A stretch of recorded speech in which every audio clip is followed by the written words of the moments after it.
The morning bells of St. Nicholas Church struck 7 times, their bronze voices carrying across the tile roofs of Lessertown, and Joseph Mueller's hands never paused in their work. Here was a man who understood that time itself was merely another mechanism, no different from the delicate escapement wheel he was adjusting with a tool thinner than a human hair. 42 years had carved their marks into his face, like the precise engravings on a watch case, and his brown eyes, magnified slightly by the jeweler's loupe, held the particular focus that comes from decades of peering into the hearts of machines.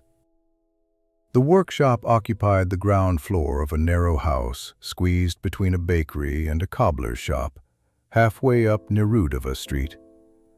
Through the frost-etched window, Prague revealed itself in layers. German shop signs above Czech conversations, Baroque facades hiding medieval bones, and everywhere the sound of a city grinding forward into modernity like a vast, imperfect clockwork. Joseph found comfort in this daily chaos, though he participated in it only as an observer, much as one might watch the gears of a clock through glass. "Master Mueller," came Tomasz's voice from the back room, carrying that particular tone that meant something expensive had just become more expensive. The apprentice appeared in the doorway, holding the remains of what had been, until very recently, a French music box worth more than most people earned in 3 months. "It seems the spring was more corroded than we thought." Joseph removed his loupe slowly, a gesture that Tomasz had learned to fear more than shouting. The older man's fingers drummed once against the workbench, thumb to pinky and back, before he spoke. "That music box belonged to Countess Lobkowitz. She was expecting it tomorrow for her daughter's name day." He rose from his stool, joints protesting with small mechanical clicks of their own. "Show me." The damage was worse than suggested. Not merely a broken spring, but bent pins on the cylinder, displaced hammers, and, Joseph's practiced eye caught it immediately, scratch marks where Tomasz had tried to force something that should have been coaxed. The apprentice's explanation tumbled out in a rush of technical terms meant to obscure rather than illuminate, but Joseph had heard enough. "You tried to wind it fully before checking the mechanism's condition. After I specifically warned you about French springs from that period?" The morning continued in careful silence, punctuated only by the sounds of Joseph attempting to salvage the music box and Tomasz organizing tools with the excessive attention of the recently chastised. Outside, Prague went about its business, servants hurrying to market before their masters woke, students trudging toward the university, merchants opening their shops with the musical jangle of keys and locks.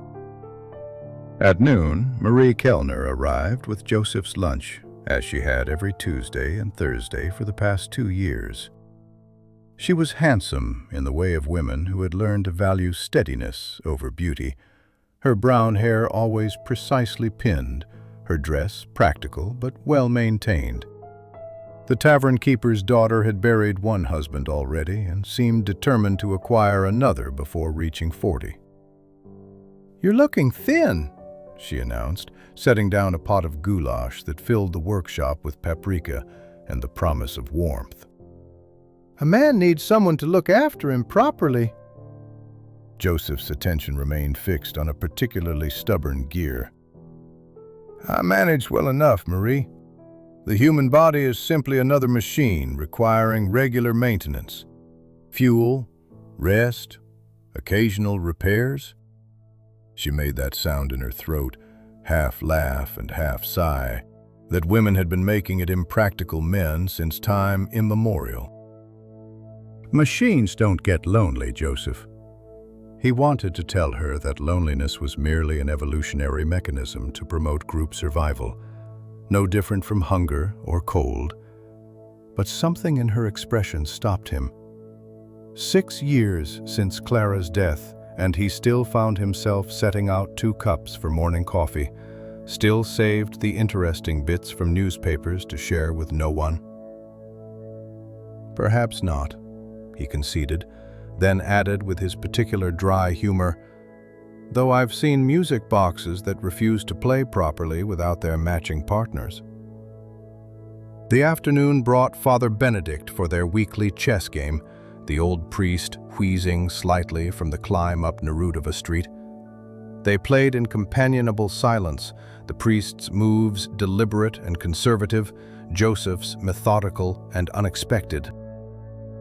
Between moves, they discussed the new electric street lamps being installed on Wenceslas Square, the labor strikes in the coal mines, the eternal question of whether God was a craftsman or an artist. "Both and neither," Father Benedict decided, capturing Joseph's night with satisfaction. "He creates with purpose, but allows for improvisation." Joseph studied the board, seeing patterns within patterns, each piece both independent and part of a greater mechanism. "Then explain childhood illness, manufacturing defects in divine design?" The priest's eyes crinkled with familiar affection for his skeptical friend. "Mystery, Joseph. Not everything can be disassembled and understood. Check, by the way." As evening painted shadows across the workshop floor, Joseph found himself alone with the music box, coaxing it back to life 1 pin at a time.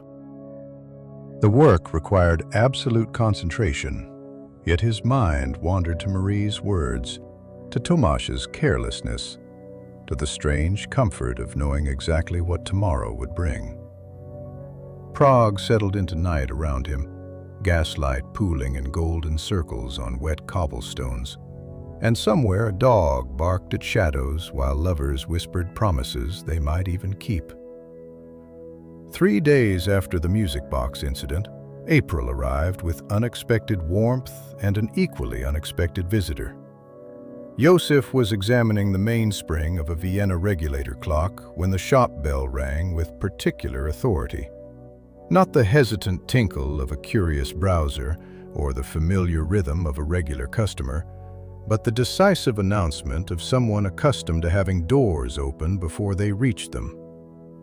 The messenger wore the deep green livery of House Schwarzenberg, gold buttons catching the morning light like tiny suns.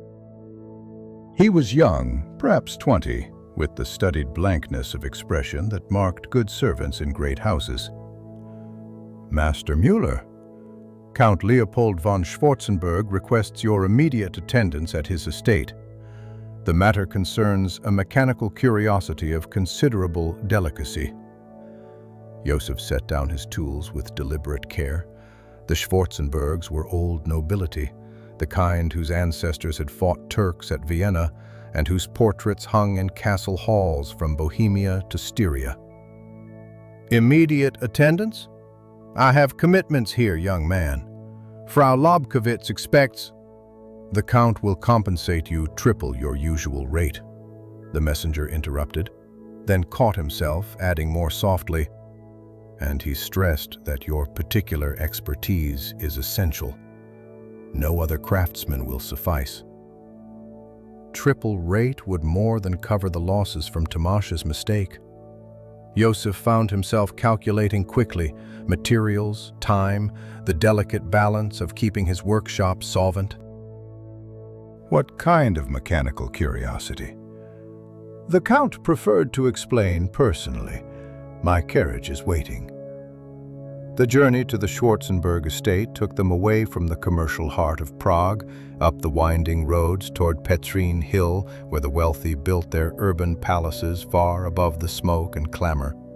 Joseph watched the city transform through the carriage window, cramped medieval streets giving way to broader avenues, Czech shop signs replaced by German ones, then by no signs at all, merely high walls and iron gates that suggested rather than displayed their owner's importance.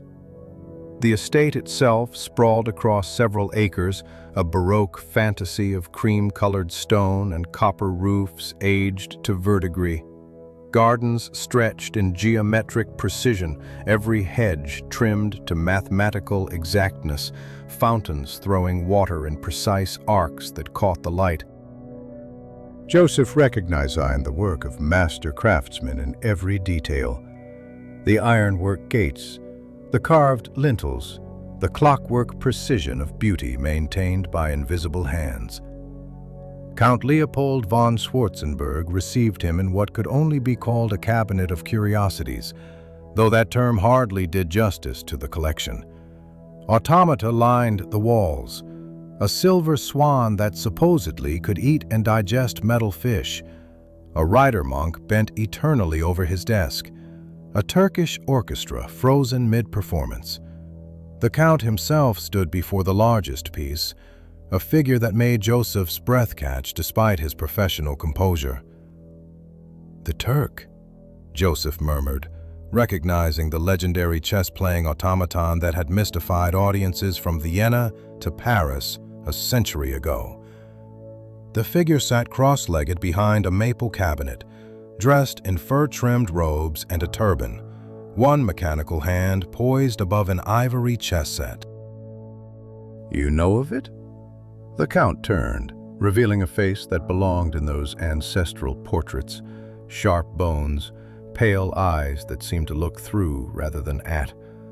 58 years had given him gravitas without decay, though Joseph noticed the slight tremor in his left hand that suggested either age or anxiety. Every craftsman knows of Wolfgang von Kempelen's masterpiece.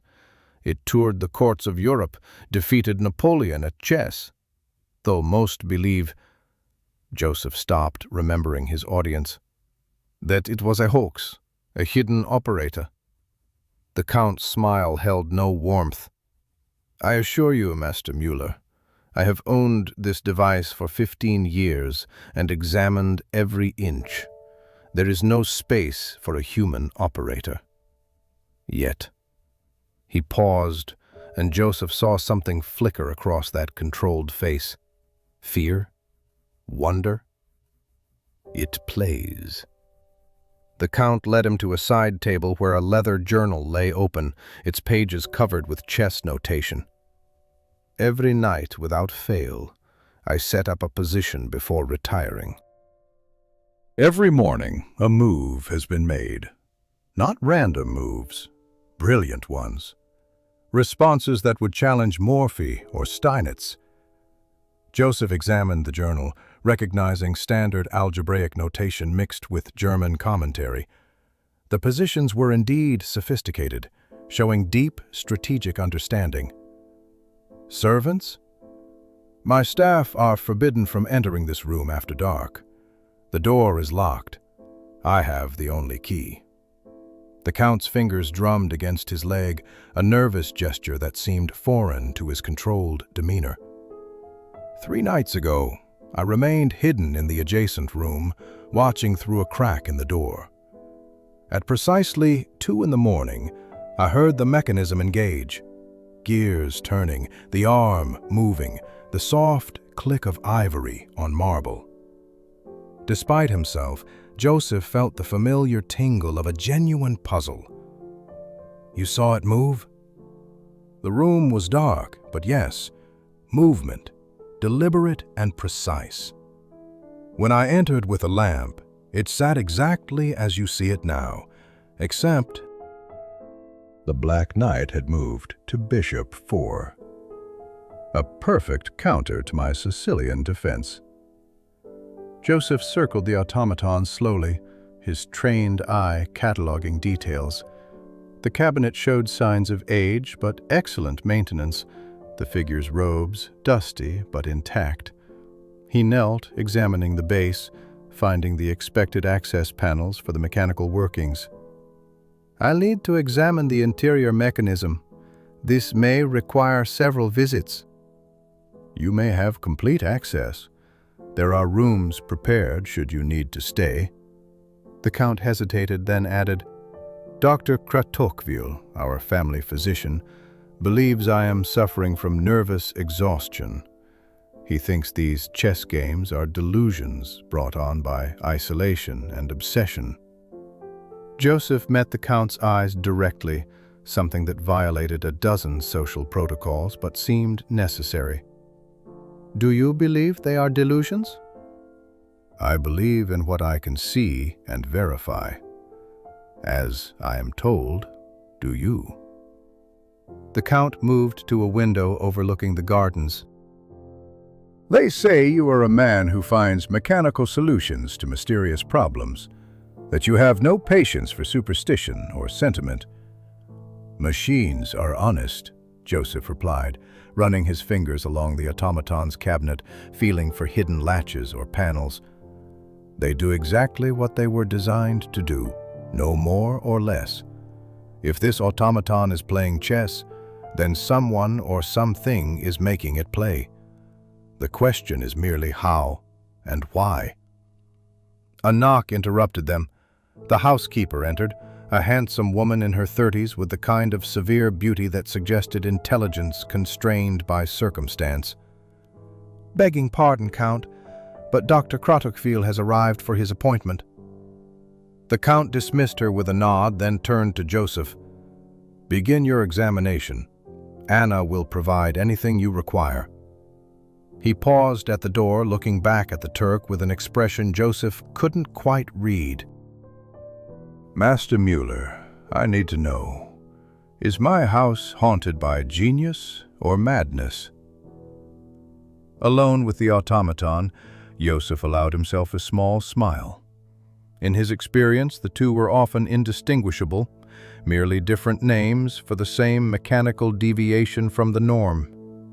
He opened his tool case, selecting the implements needed to peer into the Turk's mechanical heart, while outside the April sun climbed higher over Prague's 100 spires, each one pointing toward different versions of heaven. The interior of the Turk revealed itself to Joseph like a mechanical poem written in brass and steel. He had been working for 3 hours, carefully removing panels, documenting each gear train and lever system with the meticulous notes that separated masters from mere repairmen. The automaton's chest cavity contained a marvel of 18th century engineering, cams and followers that could produce 37 distinct arm movements, a separate mechanism for the head's rotation, even a clever bellows system that had once simulated breathing. But no space for a human operator. Not even a child could have folded themselves into these mechanical viscera. Joseph had measured twice, calculated the volumes, even brought a lamp inside to check for false panels. The original hoax, as he understood it, had required a hidden compartment beneath the cabinet where a chess master could conceal himself. This version, either through modification or design, offered no such refuge.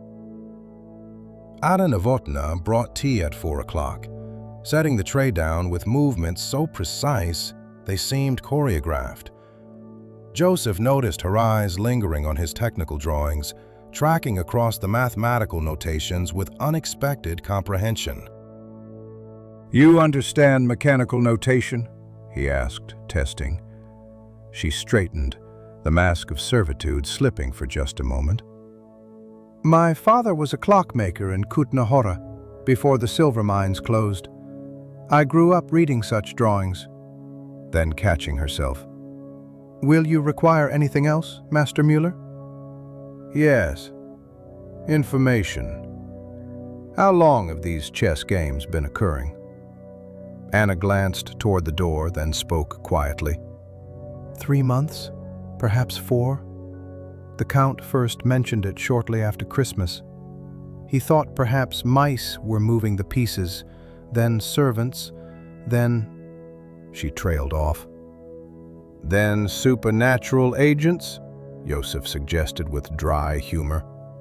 "Ghosts of defeated chess masters seeking revenge?" A smile flickered across her severe features. The Count is a rational man, but rationality has limits when faced with the inexplicable. Dr. Krotokvil has been treating him with laudanum for insomnia. Joseph filed this information away, returning to his examination. As evening approached, he made a decision. I'll need to observe the phenomenon directly. With the Count's permission, I'll remain tonight. The Count agreed readily, too readily perhaps, as if desperate for validation of his sanity. Dr. Kratochvil arrived as Joseph was setting up his observation position, a thin man with the kind of intelligent face that suggested he'd chosen medicine over philosophy only reluctantly. "Another investigator?" the doctor asked in Czech, though his German was undoubtedly perfect. A small rebellion, Joseph thought, this insistence on the native tongue. "The Count has had 3 already. A professor from the university, a priest, even a mesmerist from Vienna. And their conclusions?" Joseph responded in Czech, earning an approving nod. "Various forms of delusion, suggestion, or fraud, though none could explain the mechanism." Kratochvil examined Joseph's tools with professional interest. "You think differently?" "I think there's always a mechanical explanation, even for seemingly impossible things. The human mind itself is merely a very complex machine, wouldn't you say?" The doctor's eyes sharpened. "A dangerous philosophy, Master Mueller. If men are machines, then free will is an illusion. And without free will, there can be no responsibility, no guilt, no redemption." "Or," Joseph countered, adjusting his lamp, "understanding the mechanism allows us to repair what's broken." Kratochvil departed with a thoughtful expression, leaving Joseph alone with the Turk as darkness settled over Prague. He had positioned himself behind a screen where he could observe without being seen, though seen by whom remained an open question. The Count had set up a chess position, a complex middle game with attacking chances for both sides, then locked the door with elaborate ceremony. Joseph waited. The house settled into sleep around him, timbers contracting with the cooling air, each sound magnified in the silence. 11 o'clock passed, then midnight. His eyes had adjusted to the darkness, the Turk's silhouette visible against the lighter window. He found himself thinking about Tomasz, wondering if the apprentice had managed to avoid destroying anything valuable today. About Marie, who was probably lying awake wondering why men couldn't be as straightforward as menu prices. At precisely 2 in the morning he heard it, a soft clicking, like relay switches engaging. The sound seemed to come from beneath the floor, or perhaps the walls. Then, unmistakably, the whir of gears. The Turk's arm began to move with deliberate precision, not the jerky motion he'd expected from century-old mechanisms, but smooth, controlled, almost alive. Joseph remained frozen, watching as the mechanical hand grasped a black bishop, lifted it with impossible delicacy, and placed it on a new square. The move was aggressive, unexpected, a sacrifice that would lead to a forced mate in 7 moves if White responded conventionally. The arm returned to its resting position, and the clicking sounds faded. He waited another hour before emerging, examining the board, the piece, the automaton. No warmth suggesting recent human contact, no disturbance in the dust patterns except where the bishop had moved. He knelt beside the cabinet, pressing his ear against various panels, and there, so faint he almost missed it, the subtle hum of something that didn't belong to the 18th century. Working by lamplight, Joseph began a more thorough investigation of the cabinet's base. His fingers found what his eyes had missed. Tiny holes, perhaps 2 millimeters in diameter, drilled with modern precision. Following their pattern, he discovered more in the wooden floor beneath, concealed by the cabinet's weight and age. Someone had modified this automaton, but not in the way anyone expected. Dawn was breaking over Petrine Hill when Joseph made his most significant discovery. Behind the Turk's chessboard, concealed beneath a thin layer of felt, ran copper wires no thicker than thread. They connected to the base of each chess square through contacts so small they appeared to be decorative brass studs. This wasn't 18th century craftsmanship. This was modern electrical engineering of exceptional sophistication. The Count found him there as the morning bells began their cascade across Prague, still tracing the pathway of invisible wires. "Well?" The nobleman's face showed the strain of sleepless anticipation. Joseph stood slowly, his knees protesting after hours of kneeling. "Your automaton is not haunted, Count Schwarzenberg. It's been converted into something unprecedented, an electrical marvel that someone is operating through methods I'm only beginning to understand." The Count's relief was palpable, followed immediately by confusion. "But who? And why the secrecy?" "Those," Joseph replied, already composing mental lists of what he'd need to trace the electrical pathways, "are questions that will require more investigation. But I promise you this: your midnight chess partner is very much alive, very much brilliant, and very much in or near this house." Joseph returned to his workshop only long enough to gather specialized equipment and reassure Tomasz that the shop hadn't been abandoned. The apprentice had actually completed 2 minor repairs without incident, a fact he announced with such pride that Joseph didn't have the heart to mention they were both assembled backward. "I need you to manage things here for a few days," Joseph told him, packing his voltage meter and a collection of thin probes he'd crafted for telegraph work. "And Tomasz, if Frau Lobkowicz sends for her music box, tell her it will be ready next week, with my compliments for the delay." The younger man's eyes widened. "Compliments?" "But she'll expect a discount, which we'll provide. Sometimes, Tomasz, the cost of keeping a customer is less than the cost of losing one." Joseph paused at the door, adding, "And don't touch the Vienna regulator. It's more complex than it appears." Back at the Schwarzenberg estate, Joseph began the painstaking process of tracing the electrical pathways. The wires were masterfully concealed, running beneath floorboards, behind wainscoting, sometimes through the very walls themselves.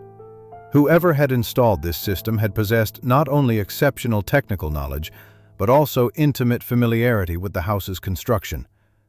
Anna accompanied him through his investigations, ostensibly to ensure he didn't disturb the household unnecessarily, though Joseph suspected the Count had assigned her to watch him.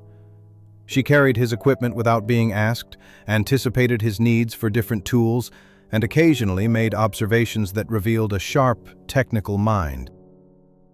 "These wires," she noted, examining a section they'd exposed beneath a loose floorboard, "they're insulated with gutta percha. That's very modern, very expensive." Joseph glanced at her with renewed interest. "Your clockmaker father taught you about electrical insulation." A slight flush colored her cheeks. "I read. The Count's library is extensive, and servants have much idle time at night." She paused, then added carefully, "There are books on magnetism, electrical principles, even the new theories of electromagnetic waves." They worked in companionable efficiency, following the wires through a servant's staircase, along unused corridors, always descending. The house revealed itself in layers, the public grandeur giving way to functional passages, then to storage areas that smelled of dust and forgotten summers. In one such room, Joseph discovered something significant: a modern electrical panel, professionally installed, with multiple circuits branching in different directions. "This isn't amateur work," he murmured, testing connections with his meter. Someone with considerable knowledge designed this system. See here, voltage regulators, resistance controls, even what appears to be a switching mechanism. Anna stood very close enough that Joseph could smell her soap, lavender, and something sharper, chemical, perhaps. "The Count had electrical lighting installed 2 years ago," she offered. "Workers from Vienna spent weeks here." But this wasn't standard electrical work. These wires were too thin for lighting, their pathways too secretive. Joseph followed the main conduit, which led to a heavy wooden door marked "Wine Cellar, No Admittance." "I'll need to see inside," Joseph said. Anna hesitated. "The Count keeps that locked. Only he and—" She stopped abruptly. "And?" "No one else," she finished, but Joseph heard the lie in her careful tone.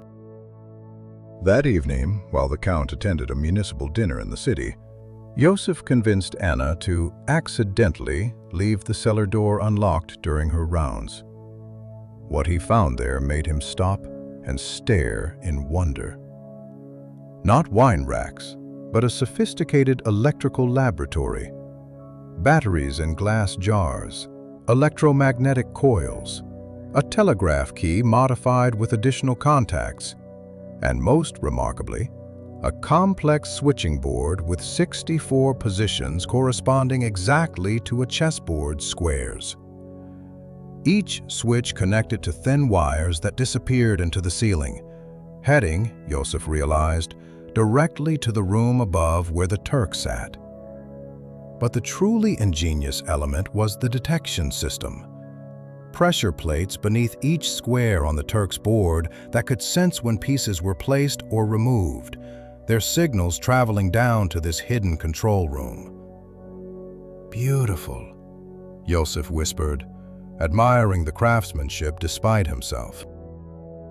This wasn't mere engineering, but art, a symphony of copper and current that allowed someone in this cellar to know every move made on the board above and respond by activating the automaton's mechanisms. He was examining the telegraph key when footsteps on the stairs made him freeze. But it was Anna, carrying a lamp and looking unsurprised to find him there. "You knew," Joseph said. It wasn't a question. She set down the lamp carefully. "I suspected. Things appear in this room. New equipment, books on electrical theory, components that cost more than I earn in a year. Someone uses this space, someone the Count protects." "Who?" Joseph asked, though pieces of the puzzle were already assembling in his mind, like gears finding their proper mesh. Anna moved to a workbench, running her fingers along its worn surface. "Have you noticed, Master Mueller, that this house has 37 rooms, but you've been shown perhaps 20? That Dr. Croteshiel visits twice weekly, but rarely sees the Count? That food for 4 is prepared daily, though only 2 are ever at table?" Joseph's mind raced through possibilities, discarding the impossible, arranging the probable. The Count has another son, not the one who died in the riding accident 5 years ago. Another. "Friedrich," Anna said softly. And Joseph heard something in her voice. Affection? Protection? 19 years old, brilliant beyond measure, and, she paused, choosing words carefully, unable to leave his rooms. The pieces clicked into place with the satisfying precision of a well-made lock. A young man, confined somehow, using this elaborate electrical system to play chess through the automaton. It explained the sophistication of the moves, the secrecy, the Count's desperate need to understand what he likely already suspected. "Where is he?" Joseph asked. Anna shook her head. "That's not my secret to reveal."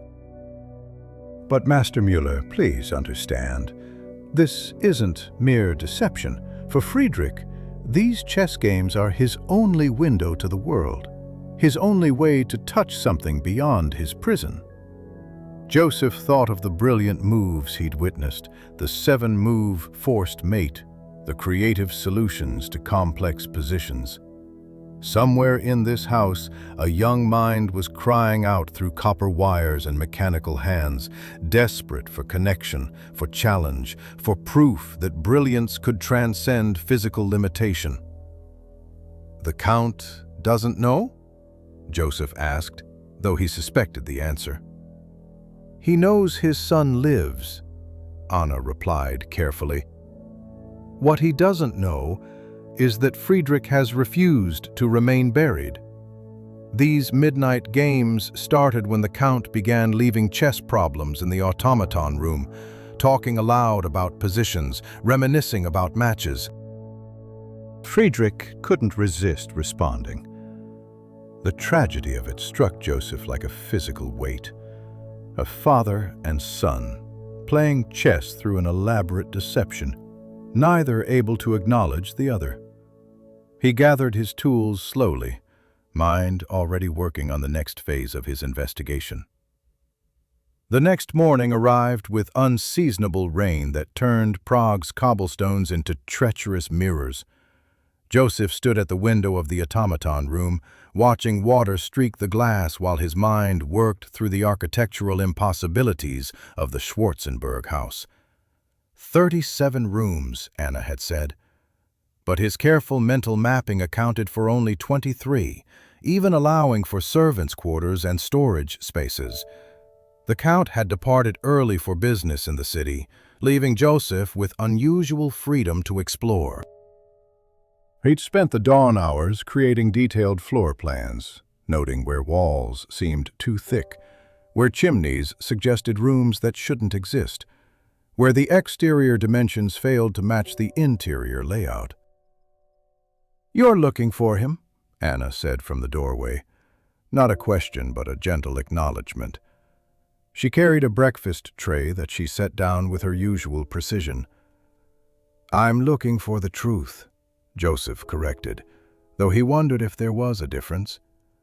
"The Count hired me to solve a mystery. I can't do that with only half the picture." She moved to stand beside him at the window. "Some truths are kept hidden out of kindness, Master Mueller. The world isn't always gentle with those who don't fit its expectations." Joseph thought of his late wife, Clara, how she'd hidden her illness for months, thinking to spare him. The kindness had become its own cruelty when he'd discovered the deception, too late for proper goodbyes. "Secrets have a way of becoming prisons," he said. For everyone involved. Anna studied his face with those intelligent eyes that seemed to catalog everything. "The East Wing," she said finally. "3rd floor. But, Master Mueller, be gentle. Friedrich has known little gentleness in his life." The journey to the East Wing took Joseph through parts of the house that felt abandoned, dust motes dancing in shafts of light from unwashed windows. The carpet runner ended abruptly at a plain door, beyond which a narrow staircase climbed into shadow. He ascended slowly, testing each step, though he suspected his approach was already known. Those electrical wires ran everywhere, and someone clever enough to build such a system would surely have included ways to monitor it. The 3rd-floor corridor was surprisingly well maintained, lit by electrical bulbs that hummed softly with current. 3 doors led off the hallway, but only one showed signs of regular use: scratches on the floor where it opened, fingerprints on the handle at wheelchair height. Joseph knocked softly. "Come in, Master Mueller," said a young voice, cultured but with an undertone of rust, as if words were precious coins spent sparingly.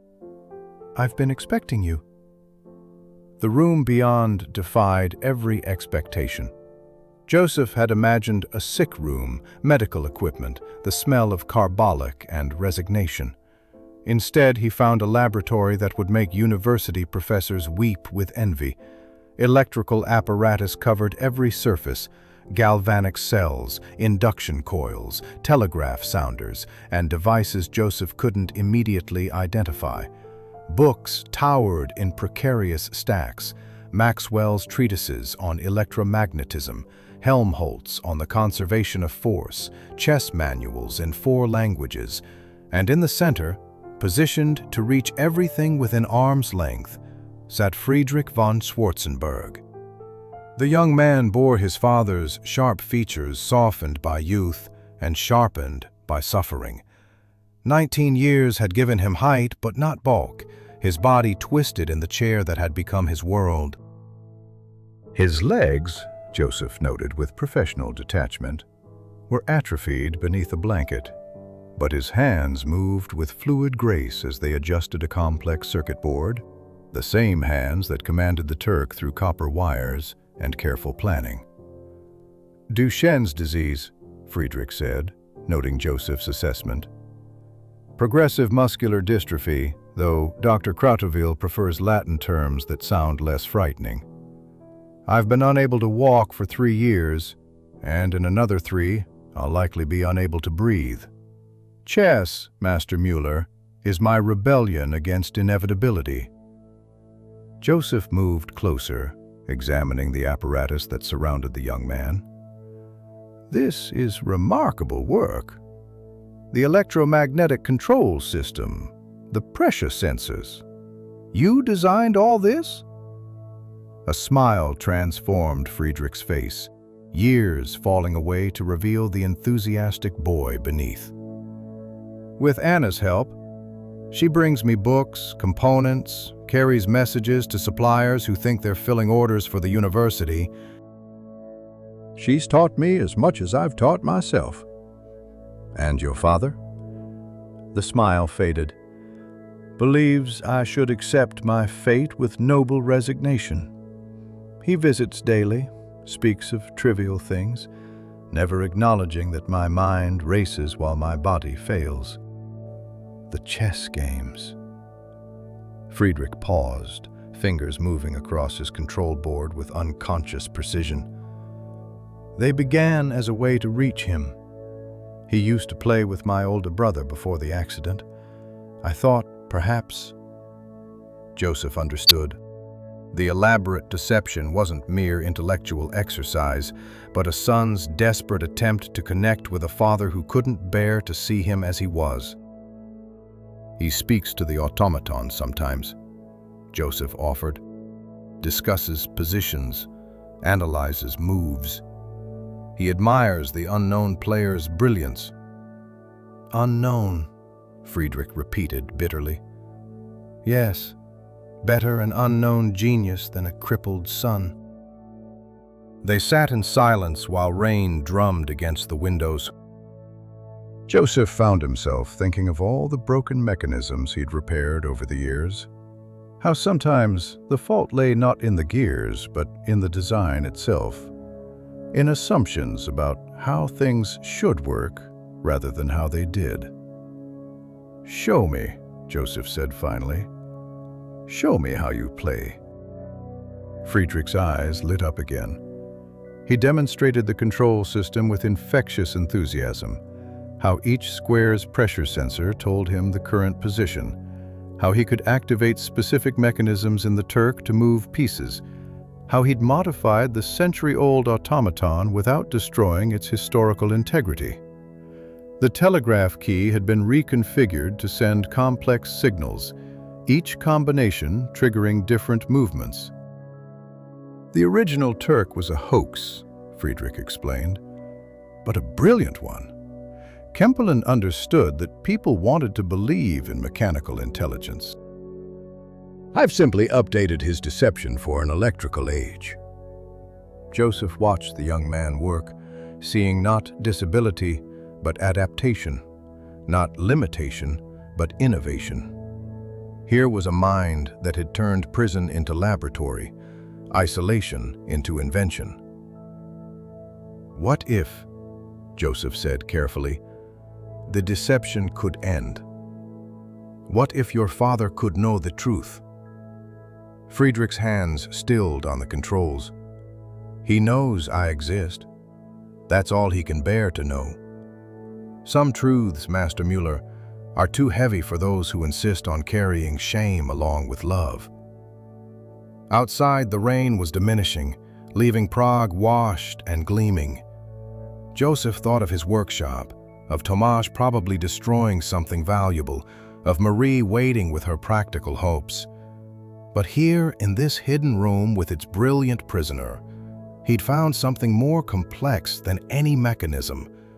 A human heart trying to beat through copper wires and electrical current, reaching for connection across the vast spaces that pride and fear create. Joseph spent the following days moving between two worlds, Friedrich's hidden laboratory and the Count's public rooms, carrying secrets like delicate clockwork that might shatter if handled roughly. He'd begun modifications to the Turk's control system, ostensibly to solve the mystery, actually to improve Friedrich's interface with the machine. The young man had brilliant ideas but lacked practical experience with mechanical tolerances and material stress. "You're overthinking the cam mechanism," Joseph told him during one of their clandestine afternoon sessions. Anna stood guard, ready to warn them if the Count returned early.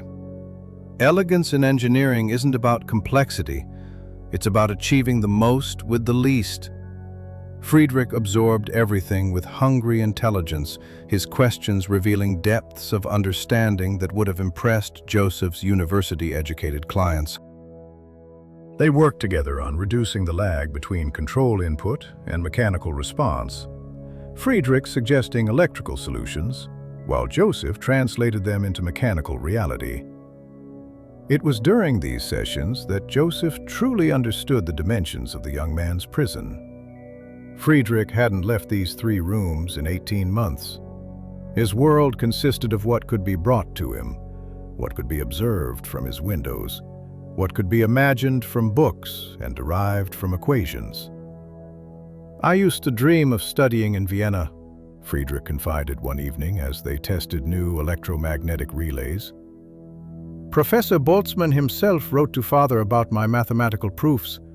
I'd sent them under a pseudonym. But then my legs began to fail, and Father decided that a crippled Schwarzenberg was better than no Schwarzenberg at all. So here I remain, a family secret wrapped in comfortable lies." Dr. Kratochvil arrived during one such session, entering Friedrich's room with the familiarity of long practice. The physician showed no surprise at finding Joseph there, merely setting down his medical bag with practiced efficiency. "So, you've discovered our patient," Kratochvil said in Czech, examining Friedrich with gentle hands that belied his sardonic tone. "I wondered how long it would take someone of your intelligence." "You've known all along," Joseph observed. "Known? I've been complicit." The doctor listened to Friedrich's chest, frowning slightly. "I told the Count his son needed intellectual stimulation, or his mind would atrophy along with his muscles. The Count heard only that his son would atrophy and stopped listening." Friedrich endured the examination with practiced patience, though Joseph saw his hands clench when Kratochvil tested what little remained of his leg reflexes. The disease was progressing exactly as medical texts predicted. A slow dissolution of voluntary muscle control, eventually reaching the diaphragm and heart. 3 years, perhaps 4 if fortune smiled. "Your breathing is slightly labored," Kratochvil noted, preparing a syringe. "We need to prevent respiratory infections." "We need to prevent boredom," Friedrich countered, then winced as the needle went in. "Boredom kills faster than any disease." After the doctor left, Joseph and Friedrich returned to their work, but the mood had shifted. The reality of limited time hung between them like a pendulum counting irreversible seconds. Joseph found himself thinking of Clara again, how she'd insisted on planting tulip bulbs even as autumn turned to winter, knowing she wouldn't see them bloom. "I want to play against real opponents," Friedrich said suddenly. "Not just father's puzzles, but living minds. There's a chess tournament next month at the German casino. Masters from across the empire will compete."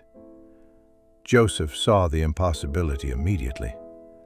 "Friedrich, the Turk can't leave this house, and even if it could—" "I know." The young man's voice carried bitter acceptance. "I know what I can't do, Master Müller. I've had 3 years to catalog impossibilities. But perhaps there's something we can do." They worked until midnight, designing modifications that would allow the Turk to be controlled from greater distances. Anna brought them coffee and sandwiches, contributing her own suggestions about wire routing and signal amplification. She had, Joseph discovered, been secretly studying electrical engineering texts, teaching herself the mathematics needed to understand Friedrich's work. "Why?" Joseph asked her during a quiet moment while Friedrich dozed, exhausted from the day's efforts. "Because someone needs to understand," she replied simply. When I'm gone, and servants always leave eventually, someone else will need to maintain his connection to the world. The next morning brought an unexpected crisis. Joseph arrived to find the Count in an agitated state, pacing the automaton room with barely controlled fury. "Someone has been tampering with the Turk," he announced. "Components have been moved, altered. This is my property, Master Müller. A historical artifact worth a fortune." Joseph kept his expression neutral despite his racing heart.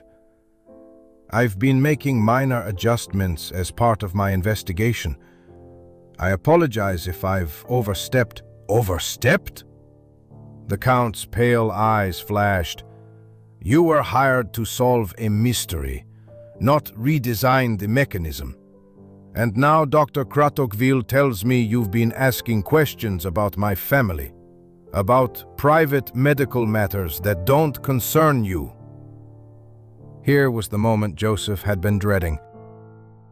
He could retreat, complete a surface investigation, collect his fee, and leave Friedrich to his hidden existence. It would be the cautious path, the one that preserved his reputation and avoided conflict with nobility. But caution had never built anything worth preserving. "Count Schwarzenberg," Joseph said carefully, "what if I told you that your midnight chess opponent plays with remarkable similarity to mathematical proofs published under the pseudonym F. Schwartz in the Proceedings of the Vienna Academy? Proofs that Professor Boltzmann himself praised as revolutionary." The Count went very still, his face draining of color. "Those papers were submitted by a colleague of mine who wished to remain anonymous.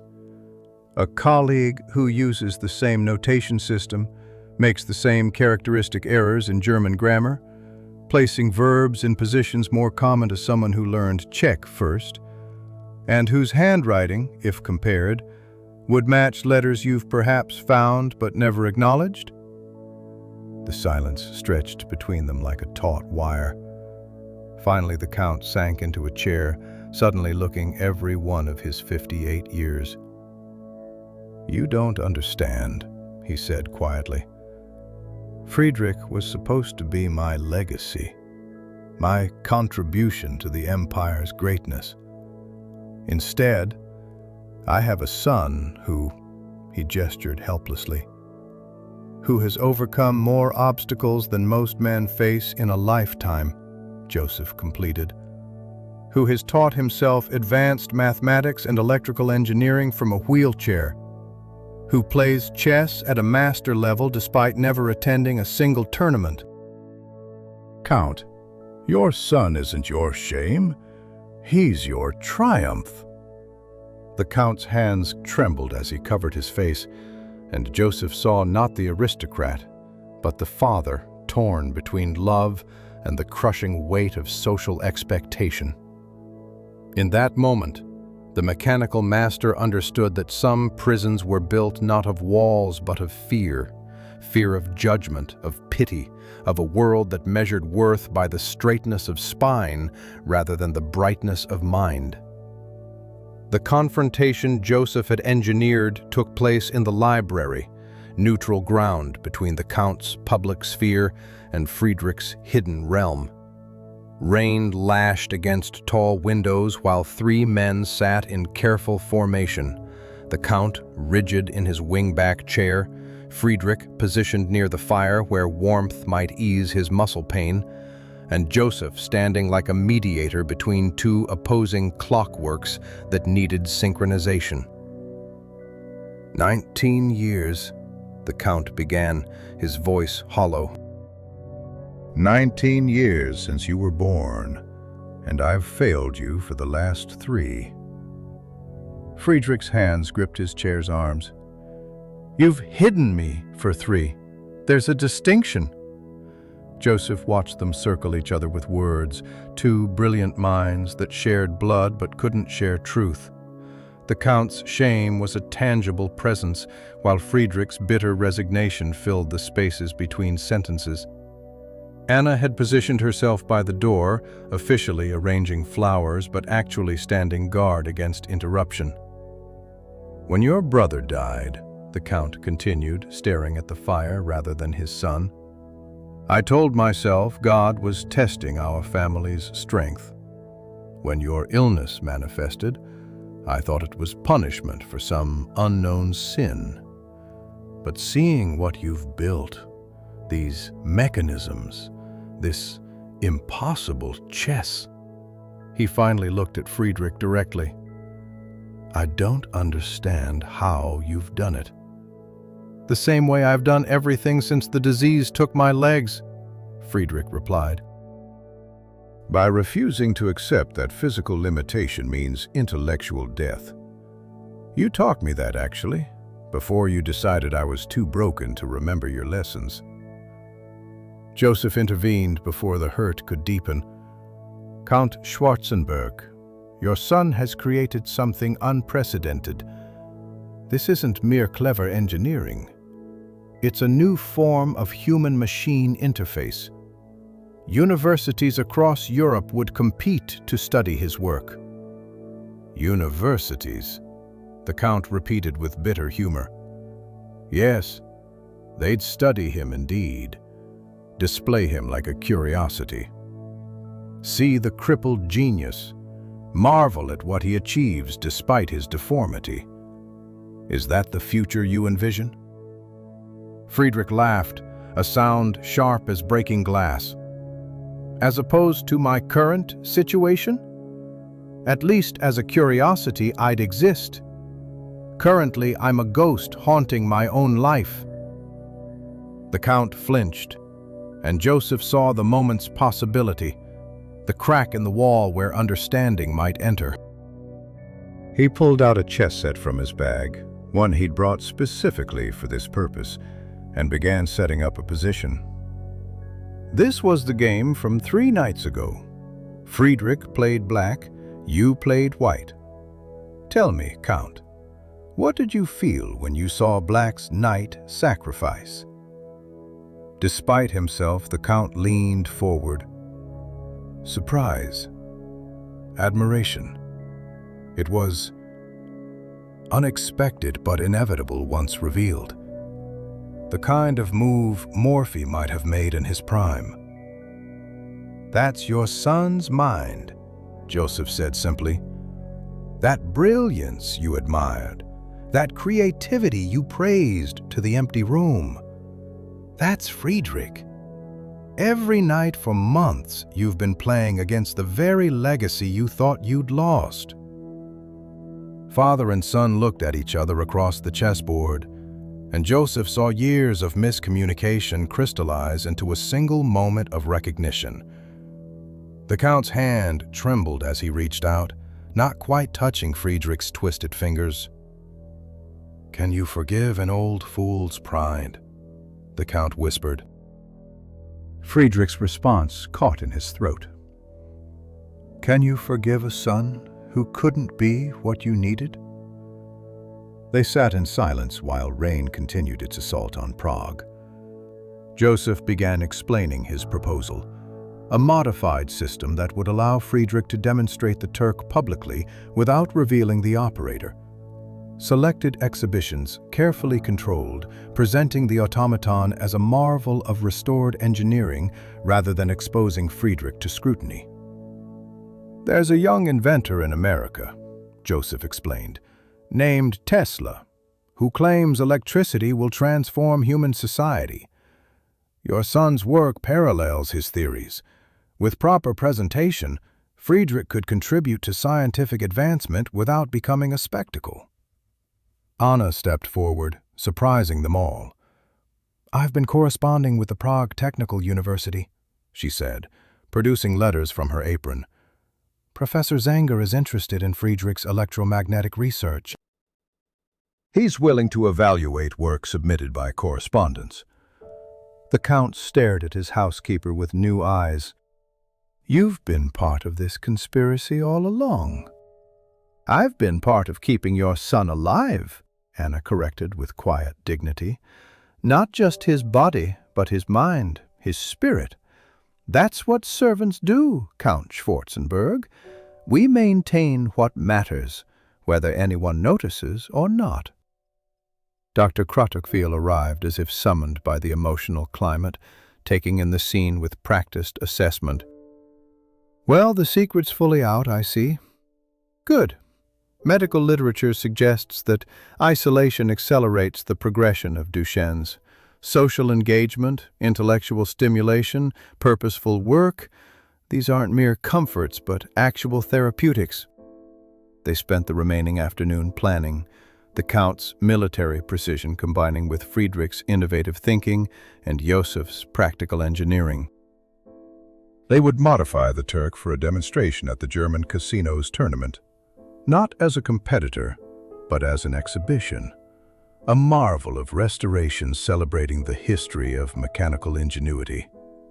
"But I want to play at least one real game," Friedrich insisted. "One match against a master, with people watching, even if they don't know it's me." The Count hesitated, old fears surfacing. "If anyone discovers, then they discover a father who loves his son enough to help him touch the world," Joseph interrupted. "There are worse scandals, Count." As evening approached, Joseph made his excuses to return to his workshop, leaving father and son to navigate their new understanding. Anna walked him to the door, her usual severe expression softened by something that might have been hope. "You've done more than solve a mystery," she told him. "You've repaired something we all thought irreparably broken." Joseph thought of all the mechanisms he'd fixed over the years, how the most complex problems often had simple solutions once you understood the true nature of the malfunction. "Every mechanism wants to work properly," he replied. "Sometimes it just needs someone to remove the obstruction." The rain had stopped, leaving Prague glistening under gas lamps that flickered like earthbound stars. As Joseph walked down from Petrine Hill, he could see his workshop in the distance, probably dark because Tomasz had forgotten to light the lamps again. Tomorrow would bring new challenges, completing the Turk's modifications, preparing for the exhibition, managing the delicate balance between revelation and protection. But tonight, in a hidden room above, a father and son were learning to speak to each other without the mediation of copper wires and mechanical hands. Sometimes, Joseph reflected, the most sophisticated engineering was simply creating space for human connection. The workshop had become a secondary laboratory, with components spreading across every available surface like mechanical ivy claiming territory. Joseph had been working for 16 straight hours, modifying the Turk's control mechanisms while Tomasz watched with barely concealed anxiety. The apprentice had actually proven useful, Once he understood they were working on something unprecedented, his carelessness transformed into obsessive attention when faced with genuine innovation. "These electromagnetic coils," Tomasz said, winding copper wire with newfound precision, "they're nothing like the telegraph systems we've repaired. The sensitivity is extraordinary." Joseph adjusted his magnifying lens, soldering connections thinner than human hair. Friedrich's design surpasses anything in current journals. He's essentially created a mechanical nervous system, sensors that detect minute pressure changes, actuators that respond to electrical impulses with organic fluidity. The German casino had agreed to feature the Turk as a special exhibition during their tournament's final day, 2 weeks hence. Joseph had convinced them by demonstrating some of the automaton's restored movements, carefully implying that the original 18th century mechanisms had been recovered through painstaking archaeological engineering. The casino's directors, eager for publicity that might compete with Vienna's cultural offerings, had embraced the idea enthusiastically. Marie arrived with lunch, her expression carrying the particular disappointment of a woman whose romantic hopes had been replaced by resignation. "You're destroying yourself for this project," she observed, setting down bread and soup with unnecessary force.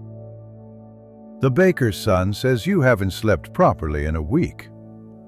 "The baker's son should focus on his loaves rather than his neighbors," Joseph replied absently, testing a relay connection. But he caught Marie's wounded look and softened. "This matters, Marie, not just as work, but as purpose." She studied him with eyes that had seen too much life to mistake obsession for passion. "Purpose? Yes, I suppose that's what we all seek. Some find it in family, others in," she gestured at the mechanical chaos, "revolutionary contraptions that won't remember their creators." After she left, Joseph found himself thinking about legacy, about what remained when flesh failed but mind persisted. Friedrich's body was betraying him progressively, yet his thoughts traveled through copper wire at speeds approaching light itself. Perhaps this was humanity's next evolution, not biological but technological, consciousness freed from physical limitation. Anna arrived that evening with detailed notes from Friedrich. The young man had been refining calculations obsessively, determining optimal response times for each piece movement, minimizing mechanical noise, maximizing the illusion of contemplation. His mathematical notations filled pages with elegant proofs that electrical resistance could be manipulated to create pauses mimicking human thought patterns. "He barely sleeps," Anna confided, helping Joseph organize components for transport to the estate. "The Count brings him chess problems constantly now, and they discuss positions for hours. It's as if they're making up for 3 years of silence in 3 weeks." The integration of Friedrich's improvements required delicate work at the estate. Joseph spent days installing new mechanisms, while Friedrich operated them from his hidden laboratory, testing each movement with the intensity of a conductor preparing for a premiere. The Count observed everything, his initial discomfort with the deception gradually transforming into protective determination. "We'll need a cover story," the Count declared during one planning session. "The Turk's operator must have an identity that satisfies curiosity without inviting investigation." "I've been thinking about that," Friedrich said through the speaking tube they'd installed for direct communication. "We claim the operator is a reclusive master who suffered disfigurement in the Prussian Wars. Someone who plays only through the automaton to avoid public scrutiny." Joseph recognized the painful truth beneath the fiction. Friedrich was writing himself into existence through acceptable lies, creating a persona that could engage with the world without revealing his actual circumstances. The Count's face showed he understood this too, his jaw tightening with suppressed emotion. Dr. Crattockfield provided unexpected assistance, using his medical connections to spread rumors about the mysterious chess master who'd lost his face to shrapnel but retained his genius. The story grew in telling, acquiring romantic details about a hermit devoted solely to the game's pure intellectual challenge. 3 days before the exhibition, they conducted a full test. Friedrich, from his room, played against Joseph while the Count and Anna observed. The Turk's movements were smooth, deliberate, each piece lifted and placed with mechanical grace that somehow seemed more than mechanical. When Friedrich executed a particularly brilliant combination, sacrificing his queen for an inevitable checkmate in 4 moves, the automaton's head turned slightly toward its opponent, a programmed gesture that appeared almost sympathetic. "It's perfect," the Count breathed, then caught himself. That is, the illusion is complete. But Joseph heard what the Count really meant. His son was perfect, not despite his limitations, but within them, perhaps even because of them. Necessity had birthed invention, isolation had fostered genius, and physical constraint had paradoxically created intellectual freedom. That night, Joseph found himself alone with the Turk, making final adjustments by lamplight. The automaton sat impassively, its painted eyes staring at nothing and everything. Tomorrow they would transport it carefully to the casino, where Friedrich would play his first public game through copper wire and hidden mechanisms. "You're not the fraud everyone believed," Joseph told the automaton quietly, fingers checking each connection one final time. "You're exactly what Kempelen dreamed but couldn't build, a true thinking machine. The thought just happens to originate elsewhere than your wooden skull." A soft clicking from the chessboard startled him. Looking down, he saw the white king had been moved forward 1 square. Not a legal chess move, but a gesture nonetheless. From 3 floors above, through walls and wires, Friedrich was listening, acknowledging, preparing for his debut in a world that could accept mechanical marvels, but not broken bodies. Joseph smiled, understanding the message. Tomorrow, the Turk would amaze Prague's chess enthusiasts with brilliant play. But tonight, in this quiet workshop of dreams and electrical potential, a different kind of magic was already complete. The transformation of limitation into transcendence, of isolation into connection, of a wooden automaton into a bridge between 2 worlds that should never have been separated. The clock struck midnight as Joseph began packing his tools, each one cleaned and returned to its proper place with the care of a master who understood that good work required not just skill, but respect for the craft itself. Outside, Prague slept fitfully, unaware that tomorrow would bring a demonstration of something unprecedented. Not artificial intelligence, but displaced intelligence. Humanity reaching through technology toward a future where physical presence might become merely one option among many. The German casino on Prokopy Street had transformed itself for the occasion. Its usual tobacco-hazed gambling rooms cleared and arranged to create an amphitheater around a single table where the Turk presided like an exotic judge. May sunlight streamed through tall windows, illuminating motes of dust that danced above the heads of Prague's assembled chess enthusiasts, merchants, students, minor nobility, and even a reporter from the Bohemian Gazette, all drawn by rumors of the mechanical marvel's restoration.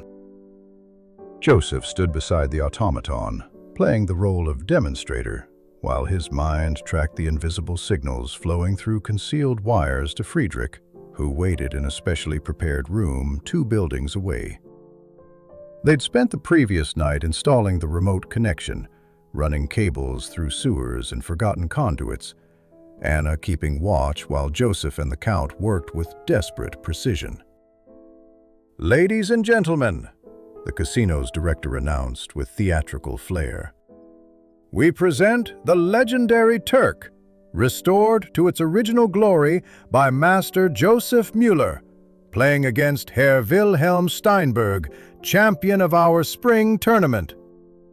Steinberg was a thin, intense man who approached the board with visible skepticism. He'd already declared to anyone listening that mechanical chess was impossible, that some form of trickery must be involved. Joseph found grim amusement in the fact that the man was both completely right and entirely wrong. The game began with Steinberg playing white, opening with the king's pawn. The Turk's response came after a programmed delay. Friedrich had insisted on varying response times to enhance the illusion of contemplation. The mechanical arm lifted smoothly, grasped the black pawn with precision that drew gasps from the audience, and placed it on e5. "The Ruy Lopez," someone whispered, recognizing the opening's development. Joseph watched Steinberg's face transform from skepticism to concentration as the game progressed. Friedrich, freed from physical presence, played with a liberation Joseph had never witnessed in their practice sessions. Each move carried subtle psychological pressure, creating threats that existed 5 or 6 moves in the future, building a position that seemed solid until it suddenly revealed itself as a trap 20 moves in preparation. In his prepared room, connected by wire but separated by stone and space, Friedrich must have been experiencing something unprecedented. Playing chess not as a hidden invalid, but as pure mind. His thoughts transformed directly into mechanical action without the mediation of failing flesh. The Count stood among the spectators, his face carefully neutral, though Joseph saw his hands clench each time his son executed a particularly brilliant maneuver. By move 35, Steinberg was visibly sweating. The position had evolved into a complex middle game where Friedrich had sacrificed material for positional advantage so subtle that half the audience couldn't understand why Steinberg looked increasingly desperate. The Turk's mechanical hand moved with inexorable precision, each piece placement accompanied by soft whirs and clicks that somehow made the automaton seem more rather than less alive.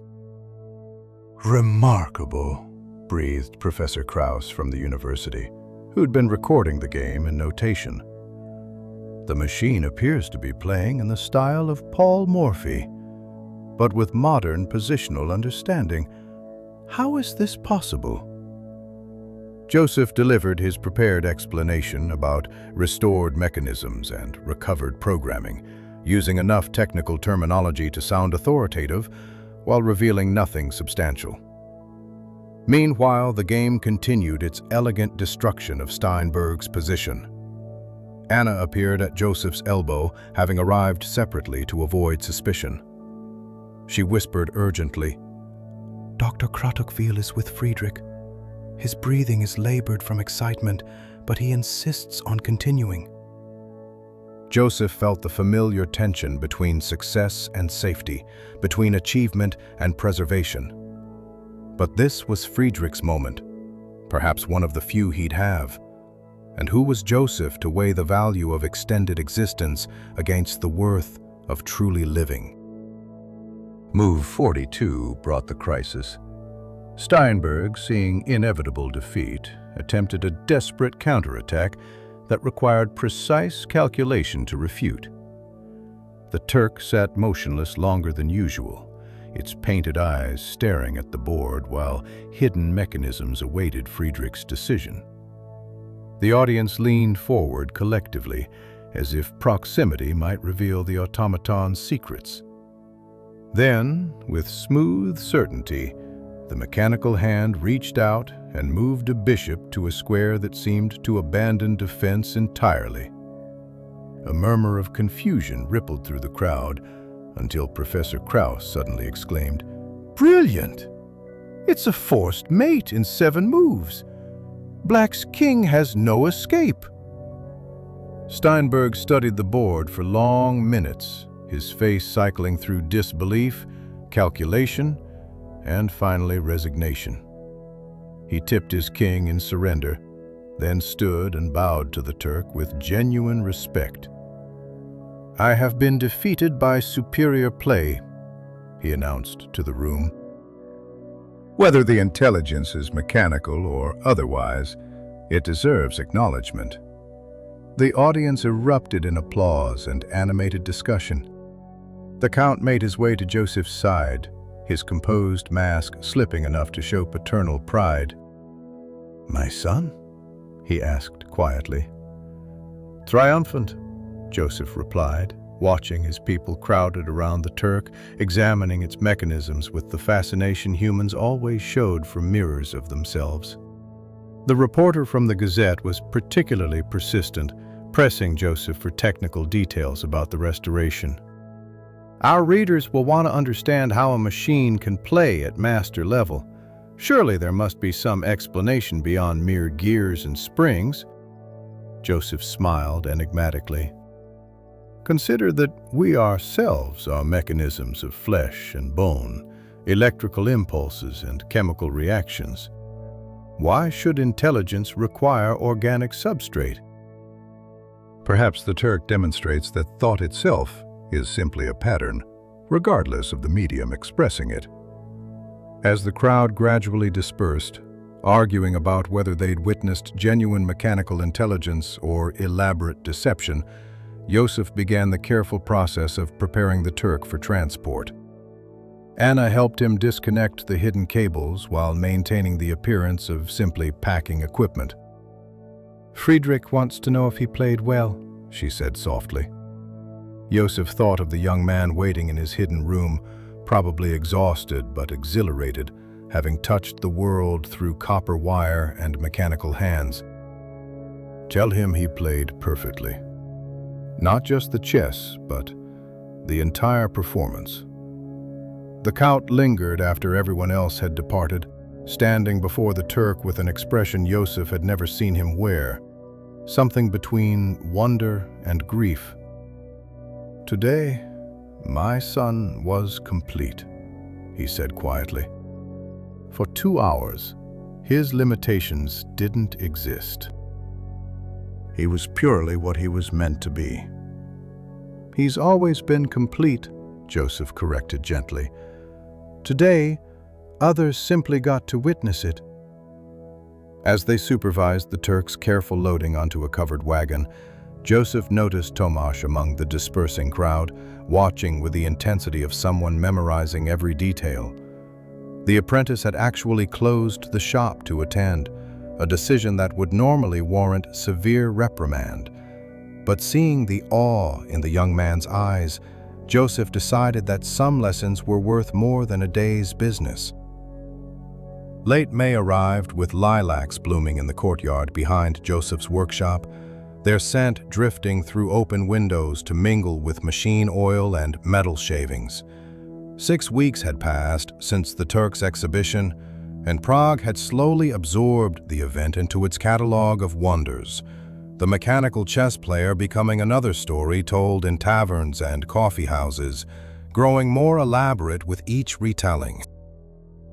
Joseph sat at his workbench, reassembling a pocket watch with movements so practiced they required no conscious thought, leaving his mind free to wander. The workshop felt different now, not emptier, but somehow more complete, as if his work with Friedrich had recalibrated his understanding of what craftsmanship could achieve. Through the window, he could see Tomasz in the courtyard, teaching a neighborhood boy the basics of gear ratios with patient enthusiasm that would have seemed impossible 2 months ago. A letter lay beside Joseph's tools, delivered that morning by Anna herself rather than trusted to regular post. Friedrich's handwriting had grown shakier, the letters formed with increasing effort, but his thoughts remained crystalline. Master Müller, the Turk played 3 more exhibition games this week, defeating masters from Dresden and Budapest. Father no longer speaks of hiding, but of preserving. My work, my thoughts, my contributions. He's commissioned a complete documentation of the electrical control system, saying future engineers should understand what we achieved. I suspect you know what this means as well as I do. The mechanism of my body is failing more rapidly now, but the mechanism of my mind has never been clearer. Thank you for showing me that neither shame nor pride should obstruct function. A machine works or it doesn't. There is honesty in such simplicity. The doorbell chimed and Father Benedict entered, carrying his chess set for their weekly game. The old priest moved more slowly these days, each step deliberate, but his eyes remained sharp with the particular intelligence that comes from observing human nature for 6 decades. I read about the Turk in the Catholic Gazette, he said, settling into his familiar chair with grateful exhaling. They're calling it a miracle of restoration. Though I suspect, my skeptical friend, that the real miracle was somewhat different. Joseph set up the board, white pieces for the priest as always. Miracles are simply mechanisms we don't yet understand, Father. Nothing more mysterious than magnetism seemed to our grandparents.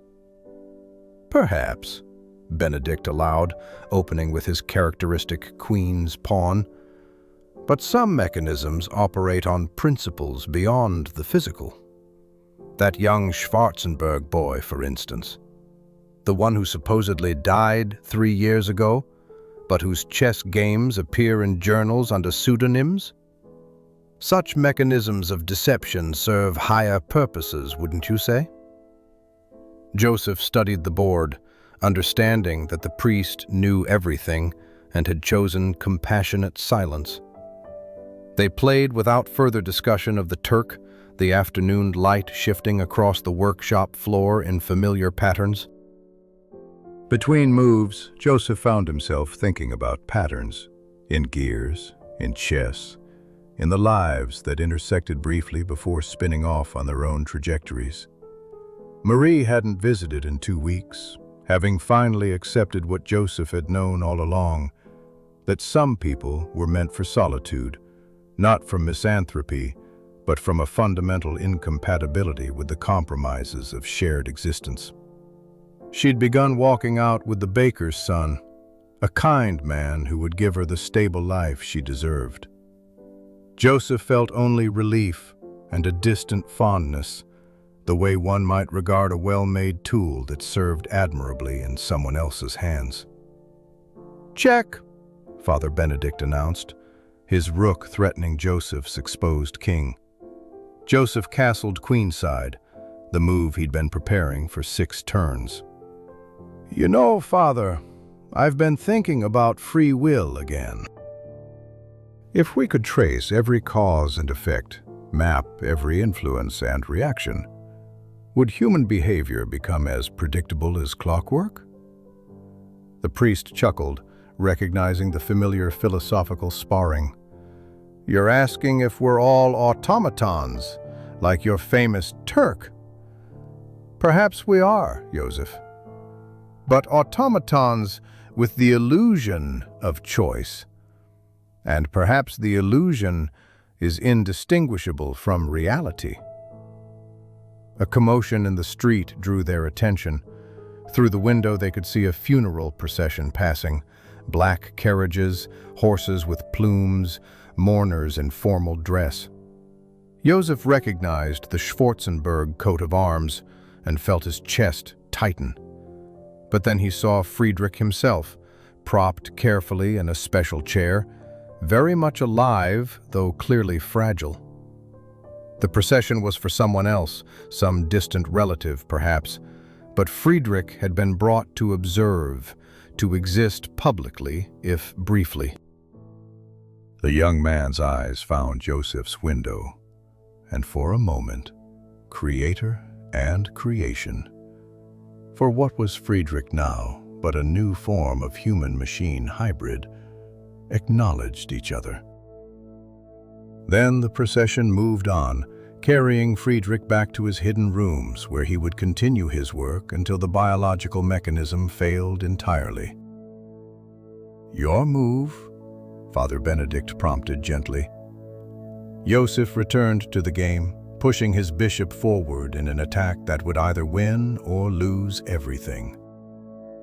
As he played, he thought about the letter he would write to Friedrich that evening, about the new electromagnetic theories he'd discovered in a German journal, about modifications they could make to the Turk that would allow even finer control. There was always more work, more refinement, more movement towards some impossible perfection that existed only in the approach, never in the arrival. The game concluded with a draw, as their games usually did. Two minds too familiar with each other's patterns to achieve surprise. Father Benedict departed with reminders about Sunday Mass that Joseph would ignore, and the workshop settled into evening quiet. Joseph returned to the pocket watch, its mechanism now cleaned and regulated, ready to mark someone else's time. He wound it carefully, listening to the tick that meant successful repair, then set it aside and reached for the next broken thing awaiting his attention. There would always be broken things, mechanisms that had ceased to function properly, problems requiring solution. Through the window, Prague's evening bells began their cascade. St. Nicholas, St. Vitus, the Time Church, each adding its voice to the mechanical symphony that marked the city's pulse.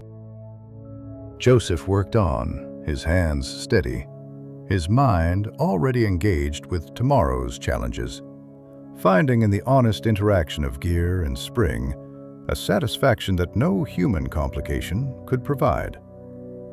In the Schwarzenberg estate, Friedrich would be playing chess through the Turk, perhaps against his father, perhaps against Anna, who had proven surprisingly talented. The copper wires would carry his thoughts at light speed, the mechanical hands would move with precision, and for those moments, the failing body wouldn't matter at all. Joseph smiled slightly, remembering something Clara had said in her final days. "We're all temporary arrangements of atoms, Joseph, borrowed from the universe and eventually returned." The beauty isn't in permanence, but in the patterns we make while we're here. The pocket watch ticked on his bench, marking seconds that accumulated into minutes, hours, days. Time itself, the ultimate mechanism, irreversible and honest, carrying everything forward whether ready or not. And Joseph Müller, master craftsman, continued his work as Prague settled into night, finding in the marriage of function and form a peace that transcended understanding, required no explanation, and asked nothing more than the steady application of skill to purpose. The spring of 1884 was becoming summer, and somewhere in the city, a brilliant young mind was composing electromagnetic symphonies while his body played a different, darker tune.